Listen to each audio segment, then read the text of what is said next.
자, 안녕하세요. 반갑습니다. 정준환입니다. 자, 오늘 여러분들께 준비한 내용은 가장 기본이 되는 서울의 계획들입니다. 서울을 이렇게 개발을 할 것이다 라는 내용 중에 2030 서울 도시 기본 계획이라는 게 있는데요.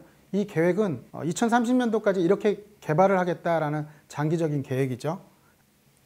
이제 서울시의 어떤 그림, 근데 이제 2030년 계획이 나오기 전에는 2020 서울 도시 기본 계획, 2020년도까지 서울을 개발을 이런 지역을 이렇게 하겠다라는 어떤 지금 화면을 준비했고요. 여기서 보시면 이제 하나의 도심, 5개의 부도심, 11개의 지역, 53개 지구로 나눠져 있던 게 2030년도에는 3개의 도심과 7개의 광역, 12지역, 지구 중심 이런 식으로 바뀌었다는 거죠. 그러니까 계획이 그대로 실천은 안 되고 변화는 생기는구나. 이렇게 보시면 될 것 같은데요. 제가 이제 좀 깔끔하게 한번 정리를 해봤는데 2030년도의 계획과 2020년도의 계획이 어떻게 차이가 있는지 이 부분 한번 화면상으로 보여드릴게요. 한 개의 도심만 있었던 곳이 3개의 도심으로 바뀌었는데 이곳은 한양, 도성, 영등포, 여의도, 강남 이렇게 이제 3개의 도심으로 한 개의 도심에서 바뀌었고요. 또 5개의 부도심, 부도심이 이제 광역이라는 단어를 썼죠. 그래서 5개의 부도심 중에 영동이라는 곳은 2030년도 계획에선 빠지고 창동이라는 곳은 새롭게 들어갔고 또 11개의 지역 중에 남현동은 빠지고 12개 지역 중에 동대문이라든가 성수, 마포, 불광 이런 지역들은 새롭게 들어갔습니다. 여기서 우리가 이제 알 수 있는 거는 2020년도에 계획했던 곳 중에 일부가 빠져나가면서 새롭게 계획이 짜여지면 들어가는 곳도 있구나. 아무래도 새롭게 들어가면 그곳의 지가 상승은 당연히 올라가겠죠. 좀 더 보기 좋게 제가 정리했습니다. 자, 그러면 한 개 도심은 알겠는데 그러면 부도심이 광역으로 된 경우도 있고요. 영등포처럼 도심으로 변한 곳도 있고요. 자, 부도심보단 도심이 당연히 가치가 높다라는 걸 여러분도 이해하실 수 있잖아요. 그리고 상계동 같은 지역이 지역 중심이었는데 쭉 가보면 광역으로 바뀌어 있는 모습을 볼 수 있고요. 녹색으로 제가 칠한 건 새롭게 들어간 곳이고요. 빨간색으로 되어 있는 곳들은 새롭게 빠진 곳. 이렇게 이제 제가 표현을 해 놓은 거고요. 이런 식으로 대림 같은 경우도 대림이 여기 광역으로 되어 있네. 이렇게 변화가 된다는 거죠. 그래서 이런 계획이 있을 때마다 어느 곳은 빠지고 어느 곳은 들어가니까 내가 보유하고 있는 곳이 이곳이라면 가치가 좀 떨어지겠구나. 계획이 바뀌면 아니 내가 갖고 있던 곳이 개발을 안 한다고 그랬다가 하네. 광역이 돼버리네. 오르겠구나. 이러한 것들을 비교해 보실 수 있는 자료다라고 보시면 되겠습니다. 자, 이제 서울시 이렇게 3도심 7광역 12지역입니다. 보시면 파란색으로 되어 있는 게 있고 주황색, 연두색으로 되어 있는데 보시기에는 어떻습니까? 파란색이 좀 더 커 보이죠? 그 다음에 주황색이, 그 다음에 녹색인데 동그라미가 클수록 좋은 곳이구나 이렇게 보시면 될 것 같아요. 그래서 한번 정리를 해볼게요. 자, 이제 3개의 도심입니다. 3개의 도심 중에 한양도성 주로 종로 중구 쪽을 이제 의미하는 도심권인데요. 예전 제가 이제 어떤 계획, 역세권 개발을 할 때 보전이라는 단어를 하는 곳들은 역세권 개발을 함에 있어서 이곳도 개발을 하기는 좀 어려운 부분이 된다. 이런 얘기를 아마 했던 것 같아요. 여기 보면 역사문화 이런 지역들은 100% 개발을 하지 못하는 게 역사 보존에 초점을 맞추도록 하되 여러 가지 중심지로 특별하게 지위를 유지한다 했는데 초점을 맞추는 것은 이곳은 아무래도 보존에 대한 의미가 있기 때문에 개발하는데 이제 여러 가지 제약들이 많이 따르고요. 한양도성의 역사 도심으로서 국제적인 문화교류 기능을 담당하는 지역이 3개의 도심 중에 한양도성이고요. 영등포, 여의도, 영등포와 여의도를 이렇게 묶은 건데요. 이곳은 국제금융중심지. 지금 현재도 여의도는 이제 금융중심지인데 영등포까지 좀 확대하겠다라는 의미고, 강남 같은 경우도 국제업무중심지. 국제적인 문화교류 기능인데 여기는 업무중심지 이렇게 써 있죠. 기구 유치 및 마을산업 육성 등을 통해서 다양한 국제 비즈니스 기능을 담당하게 되는 곳. 이렇게 해서 이렇게 세 곳이 어떤 도시의 기본적인 3도시입니다. 그리고 이제 빨간색으로 칠해져 있는 곳이 7개의 광역입니다. 첫 번째로 이제 용산 같은 경우는, 용산은 이제 서울의 도심권이 이렇게 있다면 뭐 한양도성 이렇게 볼까요? 한양도성, 영등포, 여의도, 강남이 있다면 이곳의 중심에 해당하는 곳이 이제 용산입니다. 용산. 이 용산의 중심에 있는데 이곳은 국제 기능 및 여러 가지, 그러니까 한양도성, 영등포, 여의도와 강남까지 이어지는데 한양도성 및 영등포와 연계한 국제 기능을 담당하는 기능으로 이제 발전 계획을 짜겠다. 그래서 이제 도심권이죠. 용산은 도심권. 청량리하고 왕십리를 묶어서 동부권인데 이곳도 상업 문화 중심 기능을 직접 하겠다. 창동 상계는 창동과 상계, 이곳에 창동 차량기지 이런 지역들도 개발을 해서 뭐 8만 명 자숙 도시를 만들겠다. 이런 게 이제 원래 노원구 계획인데요. 여기도 나와 있죠. 창동 차량기지, 도봉면허시험장, 이렇게 등에는 도봉면허시험장이라고 보면 되겠고, 이런 가용지를 지역 고용 기반을 구축으로 해서 이제 개발을 하겠다. 동부권. 상암수색은 이제 서부권에 해당하는데 이것도 광역적 고용 기반을 구축하겠다. 이런 게 이제 고용 기능, 뭐 국제 기능, 이런 7개의 광역도 나름대로는 이제 역할들이 분담이 되는 것을 볼 수 있고요. 마곡 같은 경우도 신규 지식 기막 산업을 창출하기 위해서 이것도 계속적으로 개발 가용지를 활용하겠다. 또 가산 대림, 서남권, 이것도 고용 기능을 확산하겠다. 잠실, 관광 쇼핑 기능을 구축하겠다. 이게 이제 7개 광역에 대한 내용이죠. 12개 지역입니다. 많죠. 연두색은 많습니다. 보면 동대문, 패션 산업으로 지금 되어 있는 거 역시 창조 산업 육성을 하겠다. 근데 역사 보존에 초점을 맞춘, 이거는 아까 우리 그 한양 도성에 대한 얘기죠. 초점을 맞춘 도심과 기능은 구분하겠다. 망우, GTX 얘기 나오는 망우죠.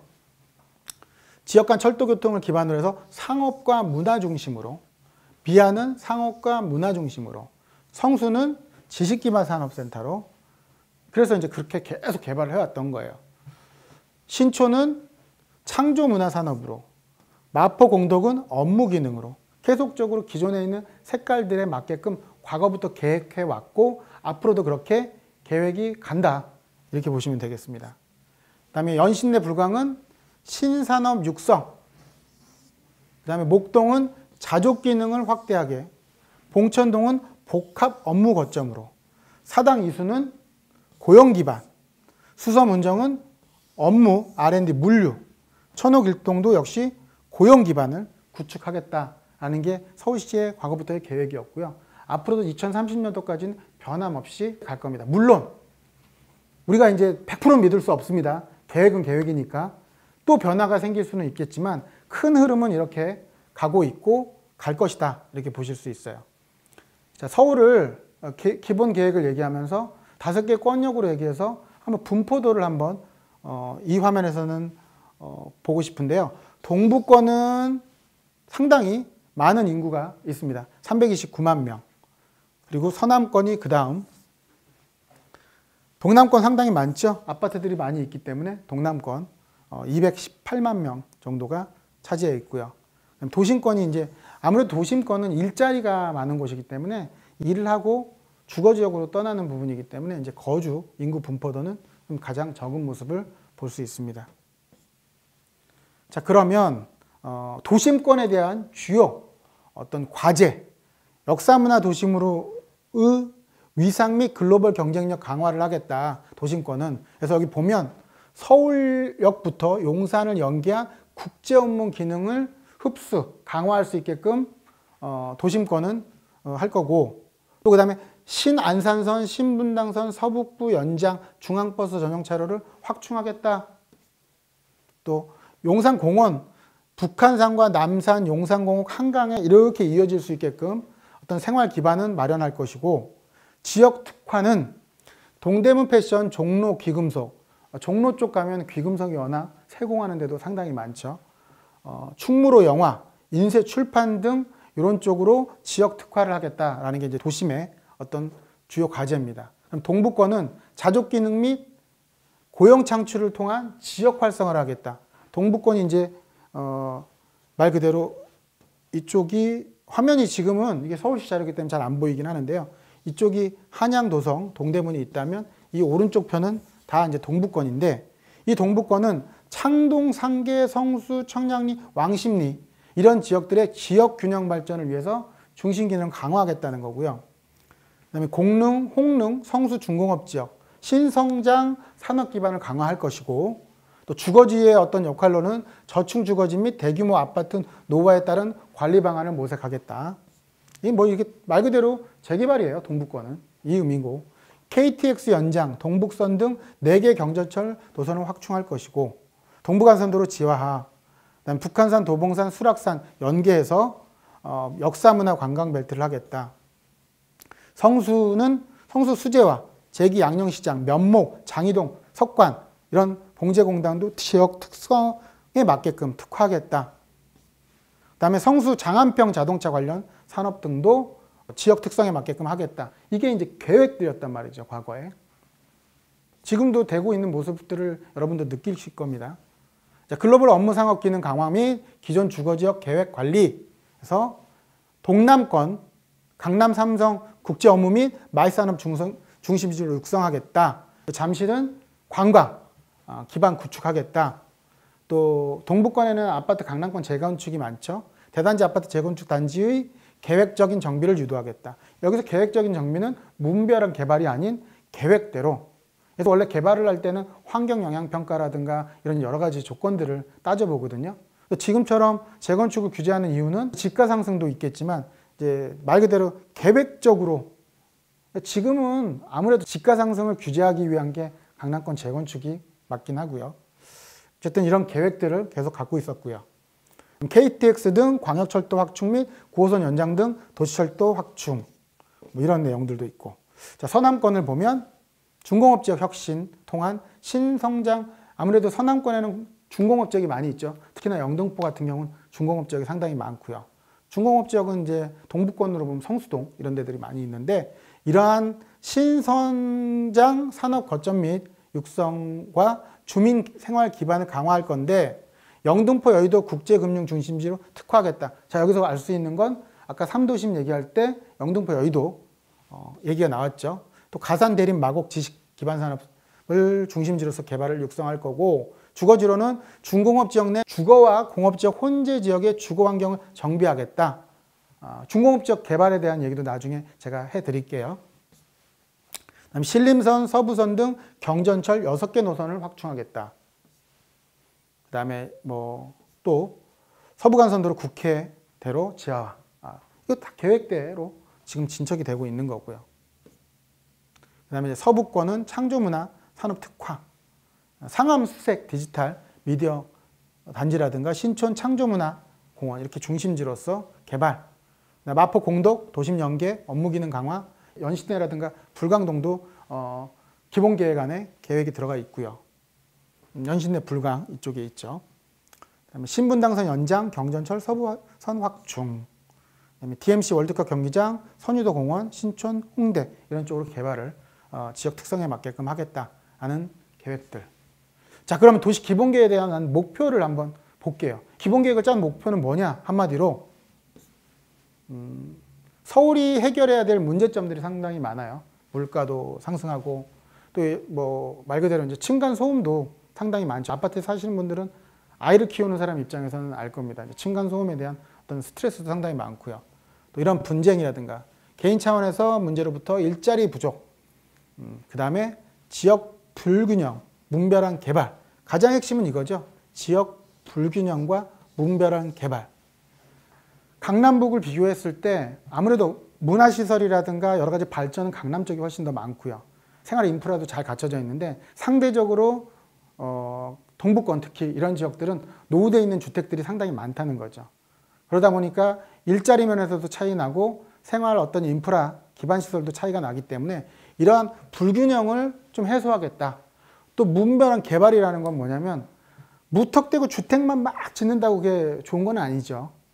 주택이 주어지는 만큼에 대한 생활 편의시설도 잘 갖춰져야 되고 막 말 그대로 고층만 짓고 빽빽하게 아파트 콘크리트 벽으로 이루어져 있다면 그것도 문제일 겁니다. 따라서 이런 무분별한 개발 등에 대한 부분들도 해소를 하기 위해서 도시는 체계적으로 장기적인 2030년도까지의 개발 계획을 순차적으로 해 나가겠다라는 계획들이 서울 도시 기본 계획입니다. 자, 이제 서울 도시 기본 계획에 가장 이제 여러분들한테 드리고 싶은 핵심은 역시 기본적인 계획이기 때문에 우리 시청자분들이 이 기본을 보고 나머지 역세권 개발이 됐던 중공업 개발이 됐던 여러 가지 개발 계획이 나올 때마다 이 틀에서 큰 변화는 없구나. 이 틀에 맞게끔 무언가가 연계가 돼서 호재거리가 생기겠구나. 이 부분을 여러분들이 생각해 놓으신다면 좀 더 현명한 대응을 할 수 있고 그러한 장점들이 생길 거라고 봅니다. 오늘 시간은 도시 기본 계획에 대해서 얘기를 드렸고요. 다음 시간에 좀 더 알찬 내용을 준비해서 여러분들 찾아뵙도록 하겠습니다. 감사합니다.